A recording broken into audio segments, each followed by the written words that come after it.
Hi, എല്ലാ കൂട്ടുകാർക്കും വിദ്യാ പ്ലസിലേക്ക് സ്വാഗതം കേട്ടോ. ഇന്ന് നമ്മൾ 9ാം ക്ലാസ്സിലെ രസതന്ത്രം കെമിസ്ട്രിയാണ് ഡിസ്കസ് ചെയ്യുന്നത്. എങ്ങനെ ഉണ്ടായിരുന്നു എല്ലാവർക്കും എക്സാം? എളുപ്പമായിരുന്നോ? സിമ്പിൾ ക്വസ്റ്റ്യൻ പേപ്പർ ആണ് കേട്ടോ. അപ്പോൾ നമ്മൾ പറഞ്ഞ പല ക്വസ്റ്റ്യൻസും എന്ത് ചെയ്തിട്ടുണ്ട്, വരും പറഞ്ഞ പല ക്വസ്റ്റ്യൻസും ക്വസ്റ്റ്യൻ പേപ്പറിൽ വന്നിട്ടുണ്ട്. അപ്പോൾ എല്ലാവരും എന്ത് ചെയ്യണം, നമ്മുടെ എത്ര മാർക്ക് ഉണ്ട് എന്നുള്ളത് പെട്ടെന്ന് കമൻറ്റ് ചെയ്യണേ. എളുപ്പമായിരുന്നു എക്സാം എന്നുള്ളതൊക്കെ ഒന്ന് കമൻറ്റ് ചെയ്ത് പറഞ്ഞു തരണം കേട്ടോ. അപ്പോൾ നമുക്ക് നോക്കിയാലോ എങ്ങനെയുണ്ട് പേപ്പർ.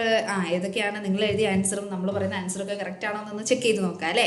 ഓക്കെ, അപ്പോൾ ഫസ്റ്റ് ക്വസ്റ്റ്യനിലോട്ട് പോവാം. ഒന്നാമത്തെ ക്വസ്റ്റ്യൻ എന്ന് പറയുന്നത് എന്താണ്? ഫോസിലുകളുടെ കാലപ്പഴക്കം നിർണ്ണയിക്കാൻ ഉപയോഗിക്കുന്ന കാർബണിന്റെ ഐസോട്ടോപ്പ് ഏത്? നമ്മൾ എപ്പോഴും പറഞ്ഞല്ലേ, നമ്മൾ ചാപ്റ്റർ എടുത്തപ്പോൾ പ്രത്യേകം എടുത്തു പറഞ്ഞിരുന്നു. ഏതായിരുന്നു കാർബണിന്റെ ഐസോട്ടോപ്പ് എന്ന് പറയുന്നത്? ഏതാണ്? കാർബൺ 14 ആണ് കേട്ടോ. ന്യൂട്രോൺ കണ്ടെത്തിയ ശാസ്ത്രജ്ഞൻ ആരായിരുന്നു?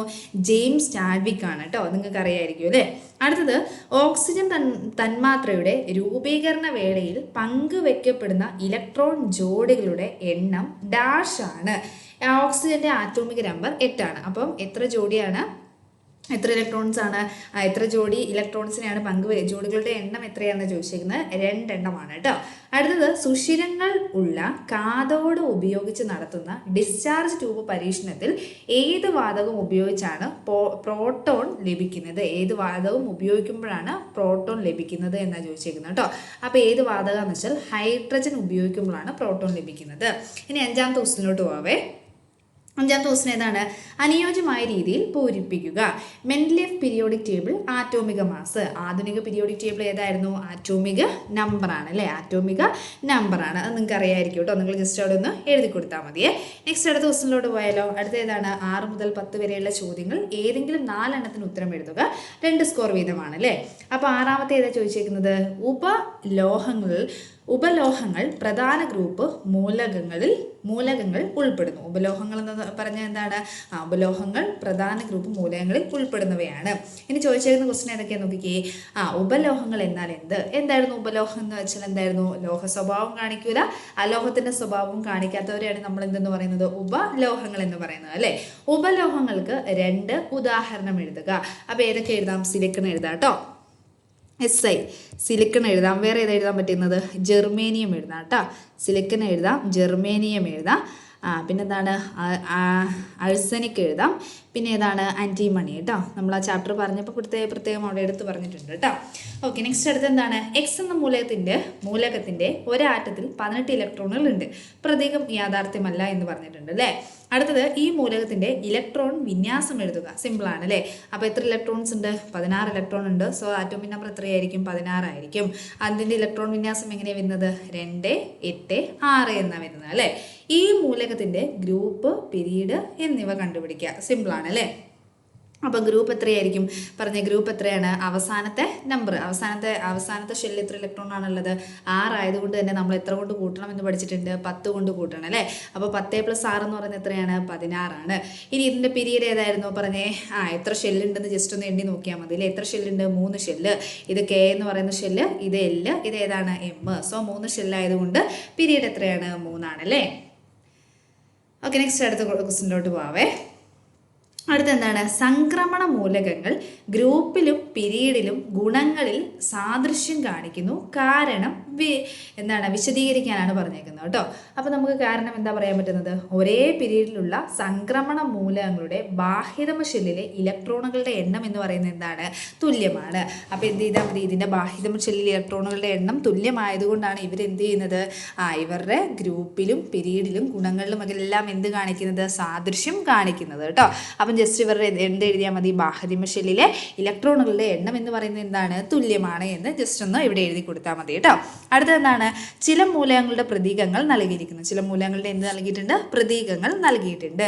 ഇവയിൽ നിന്ന് ഒരു ജോഡി ഐസോ ബാറുകൾ തിരഞ്ഞെടുക്കുക. ഏത് തിരഞ്ഞെടുക്കാനാണ് പറഞ്ഞേക്കുന്നത്? ഐസോ ടോപ്പാണോ? അല്ല കേട്ടോ. ഏതാണ്? ഐസോ ബാറാണ്. അപ്പോൾ ഐസോ ബാറിൻ്റെ പ്രത്യേകത എന്തായിരുന്നു? മാസ് നമ്പർ തുല്യമായിരുന്നു അല്ലേ. അപ്പോൾ ഇവിടെ മാസ് നമ്പർ തുല്യമായിട്ടുള്ളത് ആരൊക്കെയാണ്? CA ഒന്നാമത് കിടക്കുന്ന ആളും അതേപോലെ മൂന്നാമത് കിടക്കുന്ന ആളുടെയും എന്ത് തുല്യമാണ്? മാസ് നമ്പർ തുല്യമാണ്. സോ ഇതിൽ ഏതാണ് ഐസോ ബാറിൻ്റെ ജോഡികൾ എന്ന് പറയുന്നത്? ഒന്നാമത്തതും മൂന്നാമത്തതുമാണ്. ഈ ജോഡികൾ തിരഞ്ഞെടുക്കാനുള്ള കാരണം എന്ത്? കാരണം എന്ന് പറയുന്നത് എന്താണ്? മാസ് നമ്പർ തുല്യമാണ് കേട്ടോ. എന്താണ് തിരഞ്ഞെടുക്കാനുള്ള കാരണം? മാസ് നമ്പർ തുല്യം. അപ്പോൾ നിങ്ങൾ ജസ്റ്റ് ഇവിടെ എഴുതിയാൽ മതിയേ.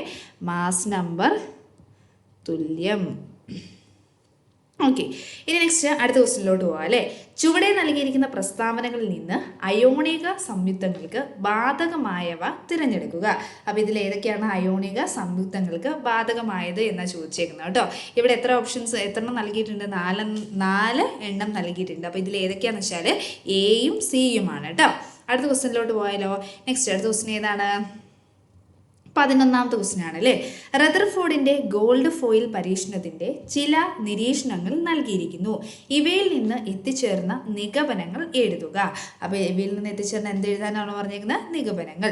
അപ്പോൾ ഒന്നാമത്തെ എന്താ കൊടുത്തേക്കുന്നത്? ഭൂരിഭാഗം ആൽഫ കണങ്ങളും സ്വർണ്ണ തകിടിലൂടെ യാതൊരു വ്യതിയാനവുമില്ലാതെ കടന്നുപോയി. അപ്പോൾ നമ്മൾ ആ പരീക്ഷണം പഠിക്കുമ്പോൾ കറക്റ്റായിട്ട് പറയുന്നുണ്ട് അല്ലേ. അപ്പോൾ എന്താണ് അതിന് ഒരു നിഗമനം എന്ന് വെച്ചാൽ നമുക്ക് എന്ത് എഴുതാം? ആറ്റത്തിന്റെ ഭൂരിഭാഗവും എന്താണ്? ശൂന്യമാണ് അല്ലേ. അപ്പോൾ ഇവിടെ എഴുതി കൊടുത്താൽ മതി കേട്ടോ. ആറ്റത്തിന്റെ ഭൂരിഭാഗവും എന്താണ്? ശൂന്യമാണ്. ഭൂരിഭാഗവും ശൂന്യമാണ്. ഭാഗവും ശൂന്യമാണ്. ഓക്കെ, നെക്സ്റ്റ് അടുത്ത് എന്താണ്? ചില ആൽഫ കണങ്ങൾ ചെറിയ അളവിൽ വ്യതിചലിച്ച് സഞ്ചരിച്ചു. അപ്പം എന്താണ്?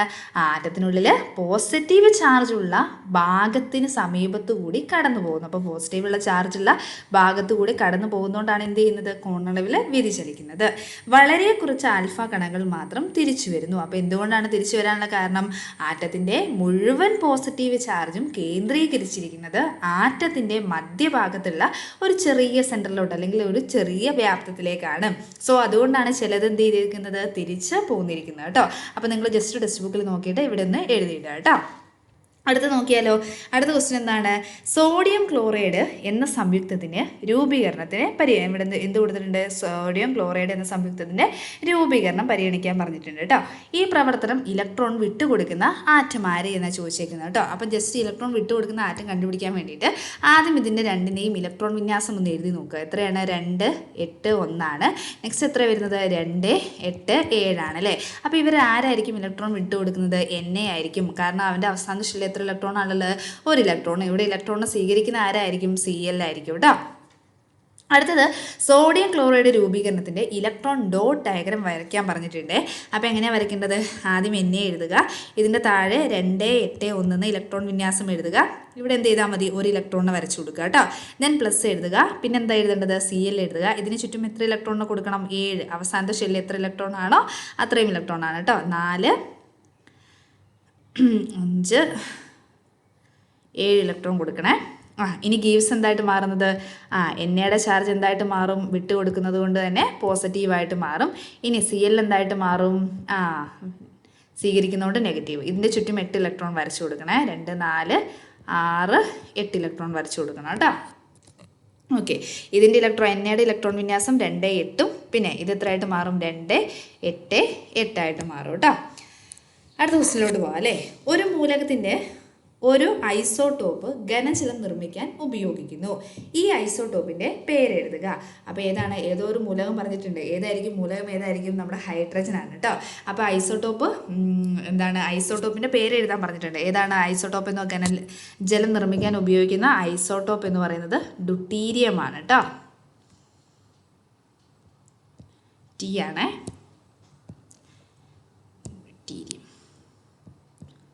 ഡ്യൂട്ടീരിയം. ഓക്കെ, നെക്സ്റ്റ് അടുത്ത ഏതാ നോക്കിക്കേ. അടുത്ത് പറഞ്ഞേക്കുന്ന ഏതാണ്?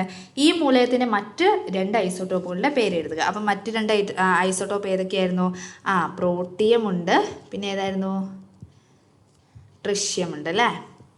നിങ്ങൾക്ക് ഓർമ്മ ഉണ്ടാവും അല്ലേ? ട്രിഷ്യം. ഓക്കെ, ഇവയിൽ മാസ് നമ്പർ 3 ഐസോട്ടോപ്പ് ഏതായിരുന്നു? മാസ് നമ്പർ 3 ഐസോട്ടോപ്പ് ഏതായിരുന്നു? ട്രിഷ്യം ആയിരുന്നു കേട്ടോ. ഓക്കെ, നെക്സ്റ്റ് അടുത്ത ക്വസ്റ്റിനിലോട്ട് പോവേ. അടുത്ത ക്വസ്റ്റ്യൻ ഏതാണ്? പ്രധാന ഗ്രൂപ്പ് മൂലകങ്ങൾക്ക് ബാധകമല്ലാത്ത പ്രസ്താവനകൾ തിരഞ്ഞെടുത്ത് എഴുതാനാണ് പറഞ്ഞേക്കുന്നത് കേട്ടോ. അപ്പോൾ നിങ്ങൾ ജസ്റ്റ് ഒന്ന് വായിച്ച് നോക്കിയാൽ മതി. നമ്മുടെ ടെക്സ്റ്റ് ബുക്കിൽ കാര്യമായിട്ട് കിടപ്പുണ്ട് കേട്ടോ. അപ്പം ബാധകമല്ലാത്തത് A, E, F ആണ് കേട്ടോ. ബാധകമല്ലാത്ത പ്രധാന ഗ്രൂപ്പിന് ബാധകമല്ലാത്ത പ്രസ്താവനകൾ അത് 3 നെക്സ്റ്റ് അടുത്തത് ഒരു മൂലകത്തിൻ്റെ ബാഹ്യതമ എം ഷെല്ലിൽ 7 ഇലക്ട്രോണുകളുണ്ട്.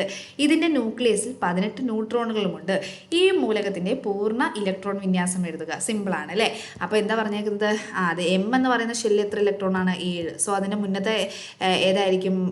8 ഇലക്ട്രോൺ ഉണ്ടാവും. അതിന് മുന്നേ കെയിൽ എത്ര ഉണ്ടാവും? 2. എമ്മിൽ 7 എണ്ണമാണ്. അതിൻ്റെ തൊട്ട് മുന്നത്തെ എല്ലാണ്. എല്ലിൽ 8 എണ്ണം ഉണ്ട്. കെയിൽ എത്ര എണ്ണം ഉള്ളത്? 2 എണ്ണം. ആറ്റോമിക് നമ്പർ, മാസ് നമ്പർ ഇവ എഴുതാൻ പറഞ്ഞിട്ടുണ്ട്. സിമ്പിളാണ് അല്ലേ? ആറ്റോമിക് നമ്പർ എത്രയായിരിക്കും എന്ന് പറഞ്ഞേ? ആറ്റോമിക് നമ്പർ 17 ആയിരിക്കും. ഇതെല്ലാം കൂടെ കൂട്ടിക്കഴിഞ്ഞാൽ എത്ര കിട്ടും? 17. ഇനി ഈ 17ഉം അതേപോലെ തന്നെ ഇവിടെ ന്യൂട്രോണുകളുടെ എണ്ണം 18 കൊടുത്തിട്ടുണ്ട്. രണ്ടും കൂടെ കൂട്ടിക്കഴിഞ്ഞാൽ എന്ത് കിട്ടും? മാസ് നമ്പർ കിട്ടും. മാസ് നമ്പർ എത്രയാണ് കിട്ടുക? 35 എന്ന് കിട്ടും കേട്ടോ. ഇതിൽ ന്യൂക്ലിയസിൻ്റെ പോസിറ്റീവ് ചാർജ്, ഇതിൻ്റെ ന്യൂക്ലിയസിൽ പോസിറ്റീവ് ചാർജുകളുടെ എണ്ണം എത്ര? അപ്പോൾ പോസിറ്റീവ് ചാർജുകളുടെ എണ്ണം എന്ന് പറയുന്നത് എത്രയായിരിക്കും? പറഞ്ഞേ. പോസിറ്റീവ് ചാർജുകളുടെ എണ്ണം എന്ന് പറയുന്നത് എത്രയായിരിക്കും? പ്രോട്ടോണിന് പോസിറ്റീവ് ചാർജ് അല്ലേ? പ്രോട്ടോണുകളുടെ എണ്ണം എത്രയാണ്? 17. സോ പോസിറ്റീവ് ചാർജുകളുടെ എണ്ണം എന്ന് പറയുന്നത് എത്രയാണ്? 17 കേട്ടോ.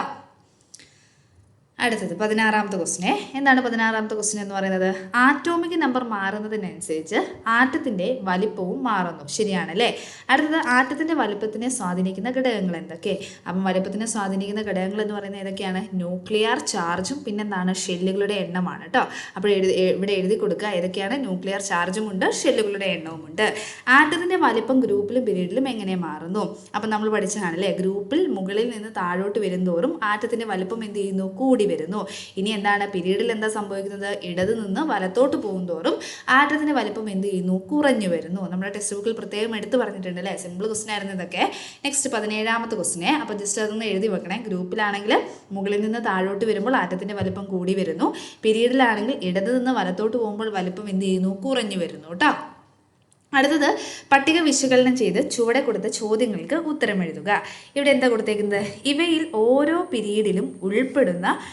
പീരീഡിൽ ഉൾപ്പെടുന്ന മൂലകങ്ങൾ ഏതൊക്കെയാണ് എന്നാണ് ചോദിച്ചേക്കുന്നത് കേട്ടോ. അപ്പോൾ ഇവിടെ ഒരേ പീരീഡിൽ ഉൾപ്പെടുന്ന മൂലകങ്ങൾ ഏതൊക്കെയാണ് എന്നുള്ളത് ജസ്റ്റ് എന്ത് ചെയ്യാം? നമുക്ക് കണ്ടുപിടിക്കാം. ആദ്യം നമുക്ക് ഇവരുടെ ഇലക്ട്രോൺ വിന്യാസം ഒന്ന് എഴുതി നോക്കാം അല്ലേ? ഇത് എത്ര വരും? 2, 6 ആയതുകൊണ്ട് 4 അല്ലേ? അപ്പോൾ 6 ആയിട്ടും. പിന്നെ ഇവൻ്റെ എത്ര വരും? 2, 8, 4 വരും അല്ലേ? നെക്സ്റ്റ് അടുത്ത് എത്ര വരും? 2, 8, 7 വരും. നെക്സ്റ്റ് അടുത്ത് എത്രയാണ്? 2, 8, 8. അപ്പോൾ 18, 1 ആണ്. ശരിയാണോ? ഓക്കെ. ഇനി ചോദിച്ചേക്കുന്ന ക്വസ്റ്റ്യൻ എന്താണ്? ഒരേ ഗ്രൂപ്പിൽ വരുന്നത് ആരൊക്കെയെന്ന് ചോദിച്ചിട്ടുണ്ട് അല്ലേ?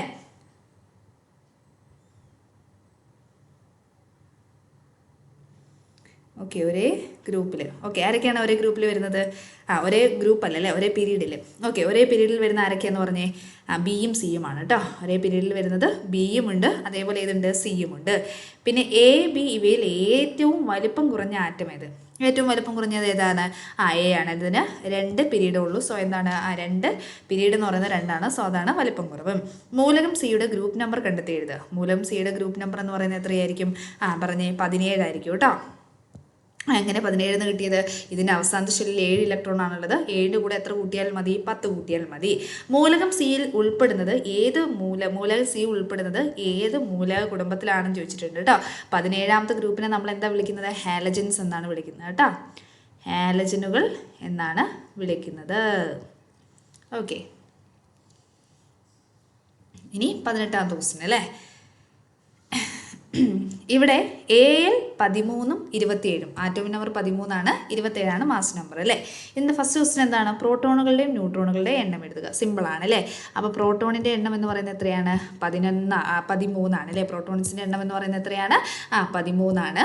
ദെൻ പ്രോട്ടോണുകളുടെ എണ്ണം 13ആണ് അല്ലേ? ഇനി ന്യൂട്രോണുകളുടെ എണ്ണം എന്ന് പറയുന്നത് എത്രയാണ്? ന്യൂട്രോണുകളുടെ എണ്ണം എന്ന് പറയുന്നത് എത്രയായിരുന്നു? 14ആണ് കേട്ടോ.